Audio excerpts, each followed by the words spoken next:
O Supremo Tribunal Federal inicia o ano em recesso e só vai retomar os principais julgamentos em fevereiro. Rani Veloso de volta conosco aqui no nosso 3 em 1, vai trazer quais são os destaques da pauta da corte nesse início de 2026, o que é que está aí no horizonte para ser julgado, hein, Rani? Conta pra gente. É isso aí, Kobayashi, muita coisa, muito tema de repercussão geral e também temas recorrentes, como é o caso do foro privilegiado, que deve ser julgado no plenário do Supremo Tribunal Federal. A gente sabe que a Suprema Corte já mudou o entendimento algumas vezes, inclusive no início do ano passado, dizendo que as autoridades também têm direito ao foro privilegiado, que é o fato de ser julgado por crimes comuns nos tribunais superiores. E agora o ministro relator do caso, Gilmar Mendes, que já depositou o seu voto antes do recesso do Judiciário, ainda em 2025, votou para que os casos retornem às instâncias inferiores, às instâncias de origem, mais claro, com critérios, inclusive, de escolha se a causa deve ou não prevalecer a questão do foro privilegiado. Então, esse é um dos temas, além da uberização, que vai ser levada também ao plenário do STF, que é a relação de trabalho entre os entregadores e motoristas de aplicativo com as plataformas, as empresas que o contratam também, e a punição das redes sociais que podem ser bloqueadas em território nacional como penalidade a partir de descumprimento de decisões judiciais durante investigações para o repasse de informações. A gente lembra que no ano passado o Twitter foi bloqueado em território nacional pelo ministro Alexandre de Moraes. Agora, a primeira turma do STF, essa sim, vai se debruçar sobre casos polêmicos, como foi o caso do assassinato da vereadora Marielle Franco e também do motorista Anderson Gomes. Esse caso será julgado, o ministro Flávio Dino já havia confirmado essas datas, em fevereiro, pela primeira turma do STF, e a gente lembra que, inclusive, o ex-deputado Chiquinho Brazão é um dos acusados de ser o mandante de mandar matar a vereadora. Além disso, em março, os ministros da primeira turma, eles vão julgar parlamentares. São deputados federais do PL que são acusados de cobrarem uma parte do repasse das emendas parlamentares, recursos que vão, sobretudo, para a saúde. São deputados federais do Maranhão e que teriam sido denunciados exatamente por essa cobrança de propina para o repasse de verbas. Além disso, a gente vai ver a primeira turma dando continuidade ao julgamento da trama golpista e também do 8 de janeiro, né? Na verdade, no 8 de janeiro, de acordo com o levantamento feito pelo STF, há mais de 300 ações penais em fase final, né? Que são aqueles envolvidos na invasão e depredação da sede dos 3 poderes no 8 de janeiro de 2023. Além disso, há 98 denúncias que já foram apresentadas pela Procuradoria-Geral da República e está naquela fase de defesa prévia. Então, são alguns dos temas. E um tema também que chama bastante atenção é do ex-deputado federal Eduardo Bolsonaro, que foi denunciado pela Procuradoria-Geral da República por coação no curso do processo, por tentativa de interferir no julgamento do seu pai, o ex-presidente Jair Bolsonaro, pela tentativa de golpe. Então, são esses alguns dos temas, tá, Kobayashi? Porque é muita coisa para 2026, como sempre será um ano movimentado no Judiciário.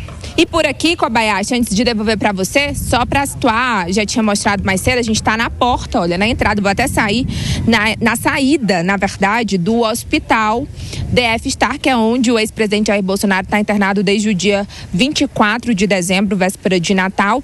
E aqui já chegaram 4 viaturas descaracterizadas da Polícia Federal. Viaturas semelhantes que deixaram Bolsonaro aqui no dia 24.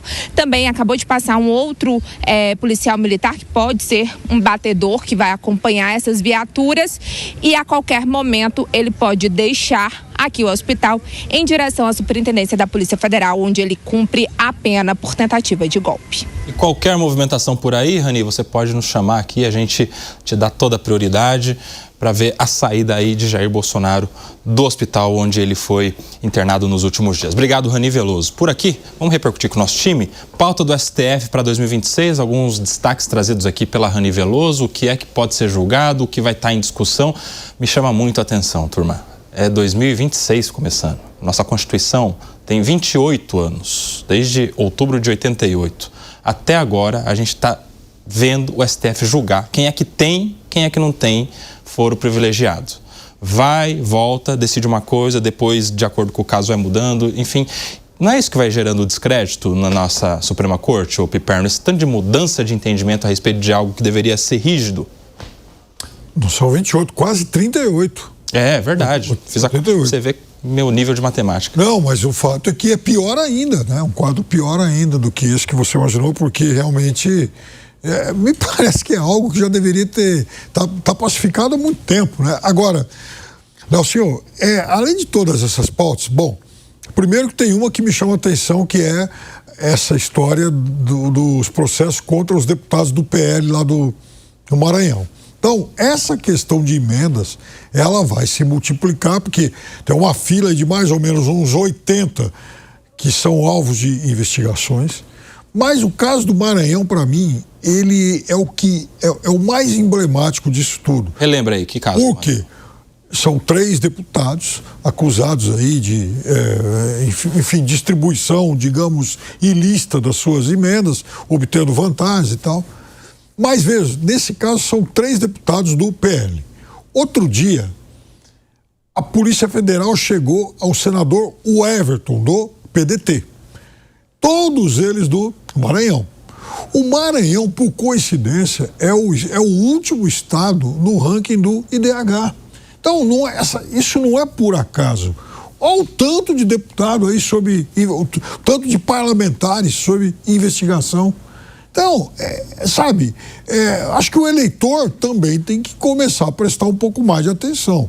E outro assunto que, para mim, tem potencial para causar um terremoto, principalmente na justiça brasileira, ainda não chegou ao STF, mas vai parar lá em algum momento, é a investigação a respeito da denúncia de venda de sentenças no STJ, né? São muitos já os ministros investigados e isso tem realmente um potencial para causar um estrago danado. Sua avaliação, sua projeção sobre o ano no nosso judiciário, principalmente no STF, Alan Gani? Olha só, eu vejo que a questão das emendas vai pegar para valer, viu, Koba? Por quê? Porque agora está sendo judicializado também o montante das emendas destinadas ao Congresso Nacional, as emendas impositivas, hoje representando aí na ordem aí de 50 bilhões de reais. É verdade, é muita coisa. Agora, isso, novamente, é uma matéria do Congresso Nacional. Isso é uma negociação que cabe ao Congresso e ao Poder Executivo.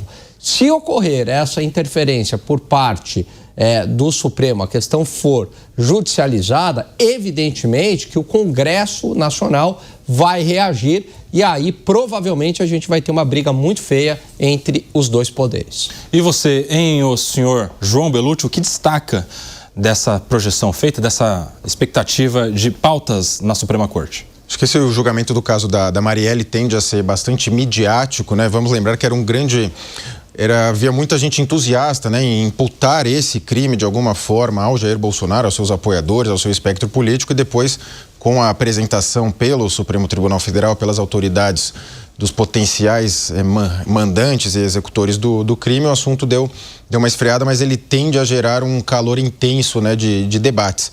A questão das emendas, concordo com o Gani no sentido de ser um tema efetivamente do Congresso, por mais que a decisão do Supremo ela tenha no fundamento, né, no seu mérito, o acerto de demandar transparência, ela é feita, no meu entendimento, no sentido de intromissão mais uma do Supremo no Congresso. O que a gente certamente espera é, mais uma vez, um enorme protagonismo do Supremo, buscado por muitos dos juízes do Supremo, buscado esse protagonismo, e uma supressão do Congresso. O Congresso precisa mostrar que existe, precisa dar o seu grito de real independência, que não tem acontecido até o momento, tem aceitado com muita passividade interferências do Supremo, sendo que ele é o poder efetivamente eleito. É o Congresso, é ele que deve fazer a baliza e a cobrança do Supremo Tribunal Federal. E veja, inclusive, esse caso que o Piperno mencionou, vendas de sentenças, ele aparenta que ele deu uma esfriada no assunto, é um caso gravíssimo. Agora, seria um momento para a gente rediscutir enquanto sociedade a punição a juízes. A gente vê os juízes, quando são pegos, assim, depois de muitas provas sobradas, julgamentos adiados, aí a pena vai para casa com a sua aposentadoria compulsória. Aí não dá, aí são duas sociedades convivendo no mesmo país. 5h45, 15 para 6 da tarde, a gente vai para aquele nosso último intervalo, para você que está na nossa rede de rádios. Por aqui, aquele outro assunto trazido pela Rani Veloso, toda a expectativa agora ali, Alan Gani, da saída do ex-presidente Jair Bolsonaro do hospital em que passou internado os últimos dias, sendo submetido à cirurgia. A gente está com imagens ao vivo, inclusive, desse momento lá na saída ali do hospital, onde já estão 4 viaturas da Polícia Federal que farão o transporte, e veja só, viaturas descaracterizadas, né? Viaturas que não tem aquele highlight, o giroflex, não sai piscando, com sirene, com nada, mas você acredita que seja uma espécie de dar um pouco de dignidade, um pouco de preservação da imagem do ex-presidente? Eu vejo que sim, acho que faz sentido também, talvez alguma questão operacional da própria polícia, né? Questões aí de segurança para não chamar a atenção, mas é claro que isso sempre traz multidões, né? Ali não tem uma grande multidão, mas tem ali algumas pessoas, né? O Jair Bolsonaro é uma daquelas figuras que qualquer passo que ele dá, ele acaba atraindo aí o eleitorado, Koba. Muito bem, qualquer momento a gente volta ao vivo lá para Brasília, se tiver uma movimentação da saída do ex-presidente Jair Bolsonaro ali do hospital.